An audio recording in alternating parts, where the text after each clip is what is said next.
हरे कृष्णा। राधे राधे दोस्तों। दोस्तों, कर्ण ने मरने के बाद पितरों का तर्पण कैसे किया।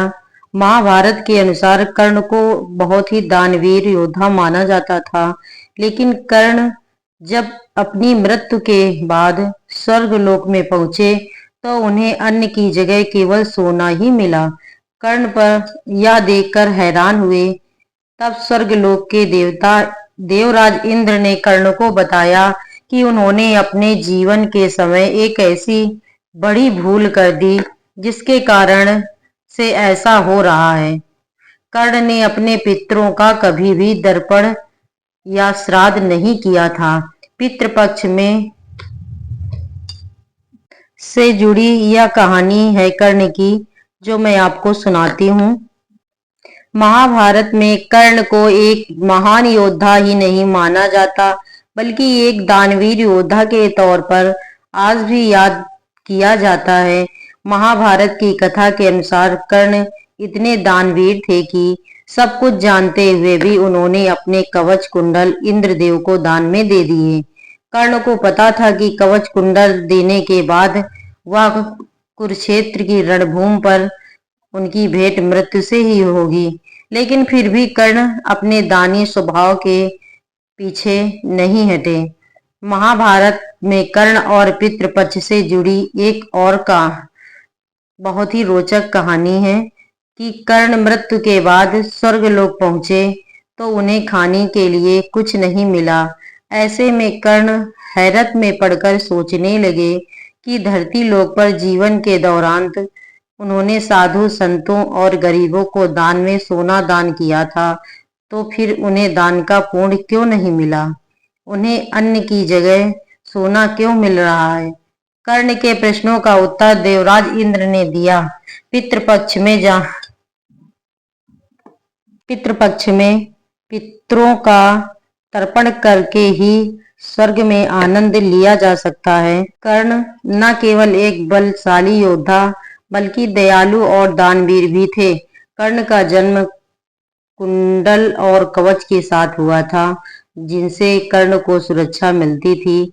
महाभारत के युद्ध में श्री कृष्ण जानते थे कि कर्ण को कवच कुंडल के साथ पराजित नहीं किया जा सकता, इसीलिए उन्होंने अर्जुन को यह बात बताई। अर्जुन को इंद्रदेव का पुत्र माना जाता है क्योंकि पांडवों की माता कुंती ने इंद्रदेव से आवाहन करके अर्जुन को प्राप्त किया था। जब अर्जुन ने कुंडल और कवच वाली बात इंद्रदेव को बताई तो उन्होंने अपने पुत्र की रक्षा के लिए इंद्रदेव एक साधु का वेश धारण किया और नदी में स्नान कर रहे कर्ण के पास पहुंचे। कर्ण जैसे ही स्नान करके नदी से बाहर आए तो साधु का भेष बनाए इंद्र ने उनसे दान मांगा। कर्ण ने इंद्रदेव से कहा कि अभी अभी वे स्नान करके निकले हैं, इसीलिए उनके पास कुछ नहीं है। वे राजमहल में जाकर साधु को कुछ दे देंगे, लेकिन साधुओं ने हठ किया कि उन्हें इसी समय दान चाहिए। कर्ण ने जब कहा कि वे इस समय दान में क्या दे सकते हैं तो उन साधु ने कहा इनकी उन्हें कर्ण के कवच और कुंडल चाहिए। यह सुनकर कर्ण ने अपनी दानवीरता का परिचय देते हुए इंद्रदेव को कवच और कुंडल का दान कर दिया। कुरुक्षेत्र की रणभूमि पर कर्ण को छल से मारा गया। असल में कर्ण को मिले गए कई श्राप ही उनकी मृत्यु का कारण बने और अर्जुन ने छल से कर्ण पर उस समय वार किया जब कर्ण के रथ का पहिया जमीन पर धंस गया।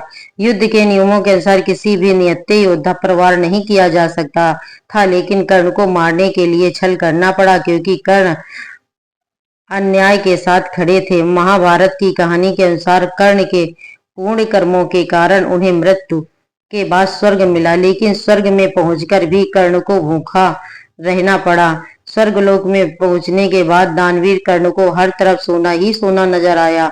इंद्रदेव ने कर्ण को सोना भेंट किया और अन्न की थाली में भी सोना ही आया। यह देखकर कर्ण बहुत हैरान रह गए। कर्ण ने इंद्रदेव से प्रश्न किया कि उन्होंने तो अपने जीवन में इंद्रदेव को अपने सोने के कवच कुंडल तक दे दिए थे, फिर उन्हें अन्न की जगह सोना क्यों मिल रहा है।